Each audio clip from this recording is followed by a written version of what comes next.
Welcome back to State of Belief Radio. I'm Welton Gaddy.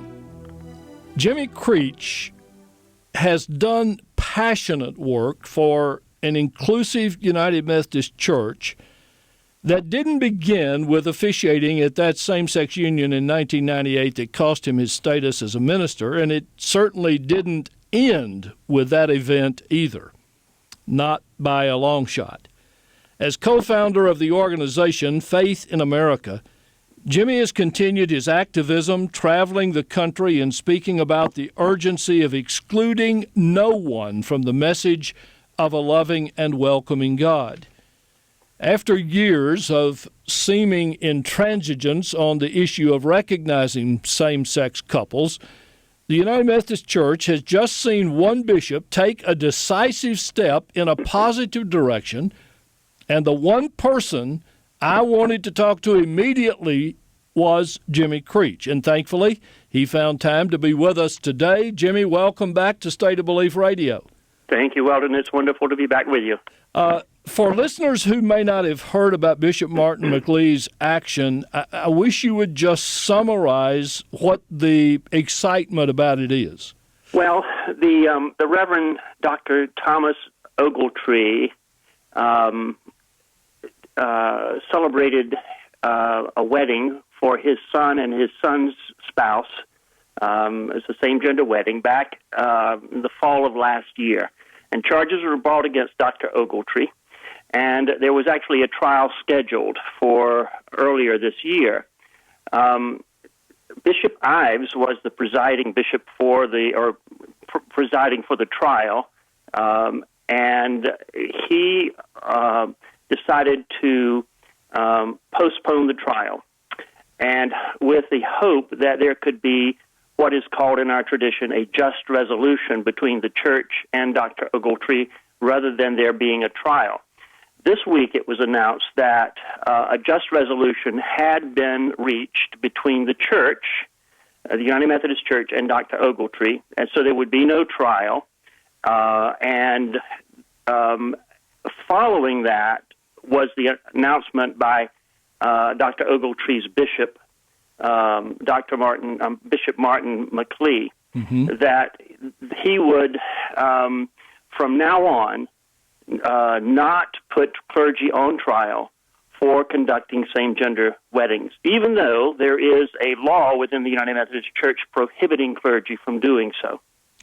It was a momentous and historic decision, I think a courageous and prophetic one on the part of Bishop McLee. It was also the just resolution itself was wonderful because it allowed a process to move forward without a clergy person being put on trial and having the potential of having his credentials taken from him. Jimmy, how then does this impact other pending court trials? It really does not. Not officially, it only applies to this particular trial.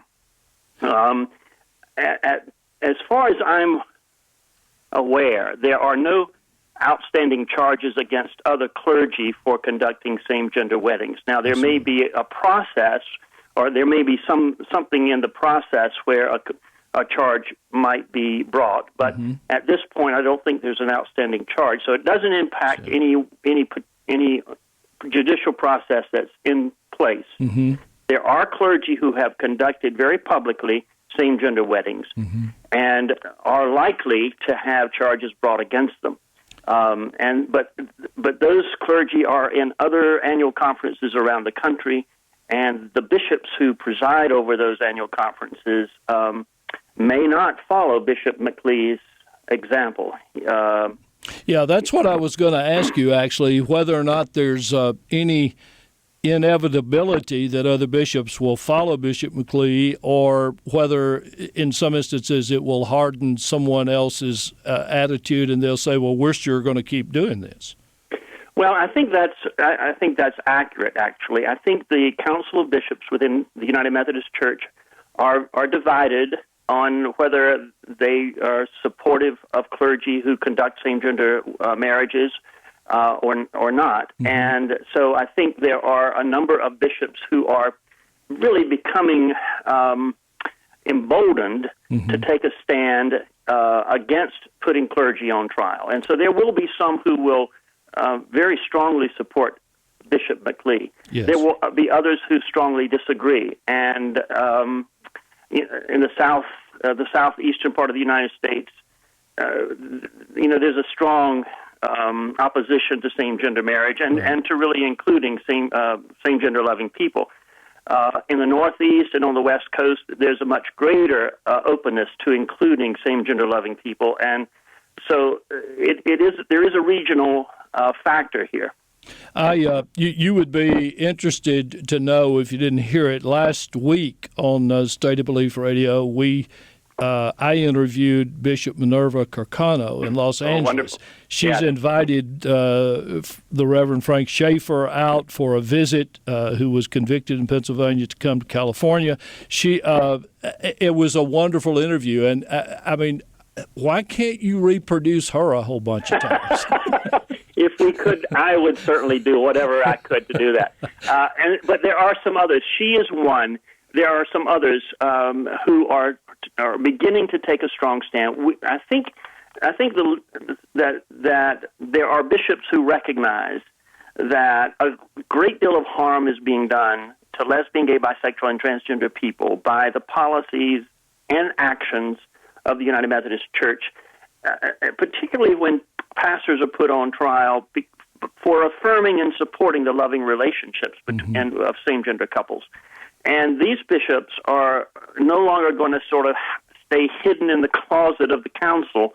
They're going to take a step out, and they're going to be leaders, and they're going to do things like Bishop McLee has done. Bishop McLee has essentially opened up a process of dialogue and communication and conversation that a trial cuts off. A trial doesn't produce anything except punishment. And there's no resolution in a trial. It's simply an act of punishment. With Frank Schaefer being the prime example just most recently.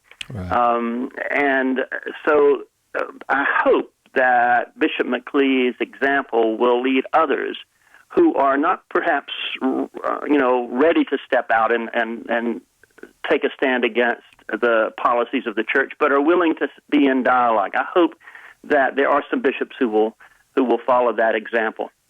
Jimmy, let me be personal for a moment. You've been fighting this battle for so many years. How does it make you feel to see finally a glimmer of hope? Well, it's exciting. I can't tell you. I just recently realized how long it has been since my first trial, and that was in 1998. It's been 16 years. It's hard to believe.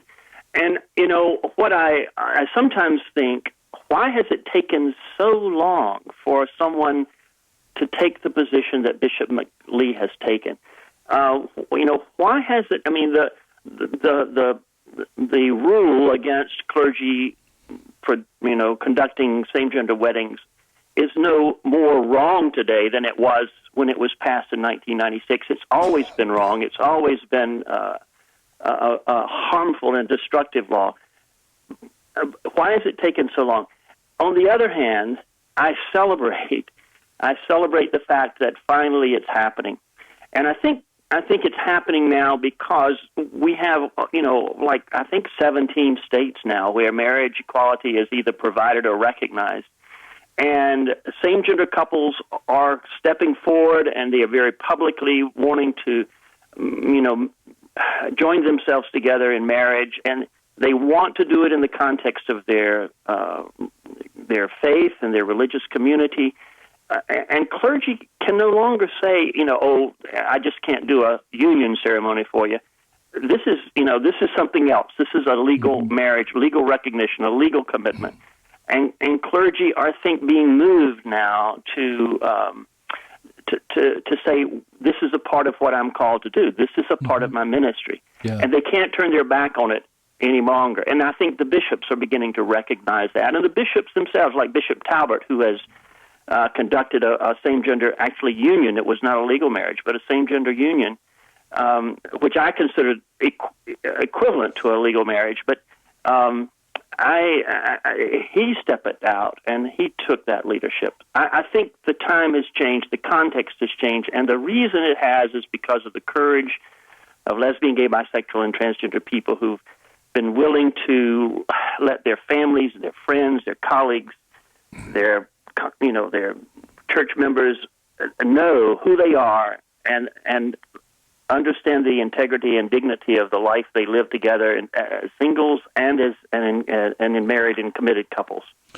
Jimmy, do you remember the very first time the issue of homosexuality came up in your ministry? Specifically, I do, yes. It was a Wednesday morning in 1984. I think it was in May. It was just after news had been published in the local newspaper that the United Methodist Church had passed a new rule saying that, and this is the language of the church, self-avowed practicing homosexuals could not be ordained or appointed within the United Methodist Church from now on. And a member of the congregation I'd known for 3 years came into me with great agony, crying and pouring his heart out to me to tell me he was leaving the church. He was in his late 40s. He'd been a member of the Methodist Church. He joined it when it was still the Methodist Church and, later became the United Methodist Church.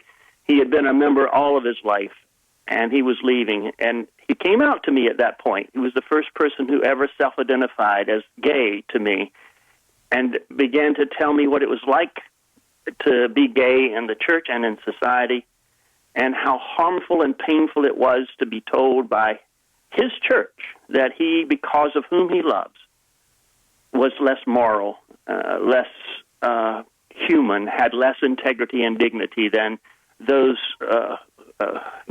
who are not gay. And it was because of the integrity and dignity that he had, and I knew him to have for over 3 years, that compelled me to re-examine my own beliefs about homosexuality and then study the church's position and then begin to challenge it. He made the difference in my life, and I think other lesbian, gay, bisexual, and transgender people who have the courage to let themselves be known make the same difference in the lives of others. I really do thank you for sharing that. Now, how would you contrast that moment with the present one? Well, I wish one of the things I'll say is that I refer to my friend as Adam. It's not sort of a He was the first man to come out to me as a gay man. It's not his real name, but he said to me once I began to get into some conflicts and have some controversy around my ministry a few years later because of my advocacy, very public advocacy for lesbian, gay, bisexual, and transgender people. And he called me up one day to apologize for coming out to me because he knew that was the moment that had changed my life and my ministry, and I became a strong advocate.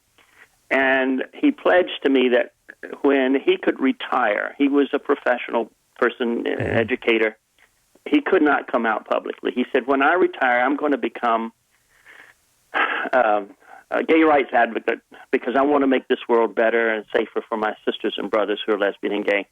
He died a year later of a heart attack. And I really wish Adam could be here today to know about marriage equality being a reality around this country, that the Supreme Court has ruled that that same-gender couples cannot be denied their rights, that federal courts around the country are saying constitutional amendments denying same-gender couples their rights are unconstitutional. I just wish Adam could be here. It's a new day. It's a different day. There's still much more work to be done, but there's certainly reason to feel confident that one day lesbian, gay, bisexual, and transgender people will be fully accepted not only in the church but in society, affirmed and celebrated as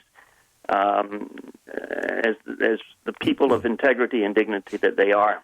Do you have any sense what's next for the Methodist Church on this issue? Well, I think more and more clergy are going to very publicly conduct weddings for same-gender couples. It's going to put the church, it's going to create a situation where the church is going to have to decide, the leadership of the church, are we just going to destroy ourselves by putting everybody on trial and creating really bad public relations? Mm-hmm. I mean, it really makes the church look bad.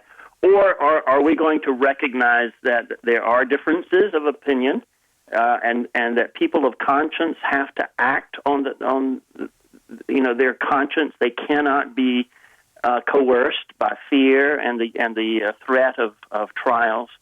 I think the church is going to find some way to accommodate clergy who act on conscience, recognizing the integrity and dignity of same-gender couples when they conduct their weddings. There are other very negative. There's other negative language in our tradition that does harm to gay and lesbian people. But marriage affirms that relationship as a sacred and holy relationship between two people. And for clergy to be able to celebrate that and affirm it is a way of overcoming and setting aside all this negative tradition that we have. I don't think our General Conference is going to change these laws very soon. We have a very difficult time, a very difficult challenge to do that. But I do believe that the leadership is going to have to find a way to say, okay, we're just not going to put people on trial for being good pastors, for having conscience, for doing what they believe truly is, their call to ministry and what is consistent with the gospel. I think that's going to happen. Jimmy, certainly that your message has been a part of what's helped change things, and I'm going to ask you a question that I hope nobody ever asks me. You've had a lifetime to distill your message of faithful inclusivity, and I really only have about a minute and a half to 2 minutes left. But would you take those minutes and tell us why the struggle has been so important to you and what the essence of your message is? Well, when Adam came out to me, I've always understood my call to ministry to be to help people overcome whatever damages them spiritually, whatever causes them to doubt God's love for them, to be unable to love another, and to really be unable to love themselves. I discovered when Adam came out to me that my church was causing lesbian and gay people to really hate God, or to believe that God hates them, to hate themselves, and to know that they could never live in a loving relationship and be open about it. And so this was contrary to what I understood my call to ministry to be. So I didn't feel I had a choice. I felt compelled to begin to challenge my church's teachings and also the social and cultural attitudes toward lesbian, gay, bisexual, and transgender people. Because it was my call to ministry. It was what I understood I was to do as a minister.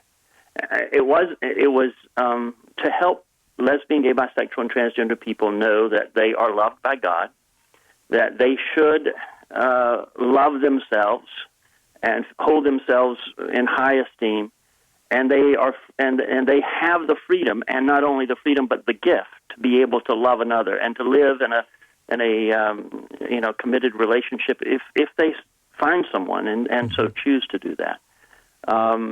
That has been my understanding of ministry, and it's been what I've been it's what I've been passionate about doing all these years. Jimmy Creech is a pioneer of inclusivity in the United Methodist Church, having paid the price of his ordained ministry for his convictions Since 1999, he's led the organization Faith in America and speaks widely on issues of faith and justice. All of you who are listening, you would do well to read Jimmy's autobiographical book titled Adam's Gift. He's just talked about who Adam was. Adam's Gift, a memoir of a pastor's calling to defy the church's persecution of lesbians and gays. Jimmy Creech, you were able to see homosexual persons as a gift to be nurtured and treasured long before most other religious leaders, and we treasure your continued ministry. I thank you, as I do always, for you coming to State of Belief Radio and sharing your thoughts and message with us. Thank you, Jimmy. Thank you so much, Welton. Blessings on you.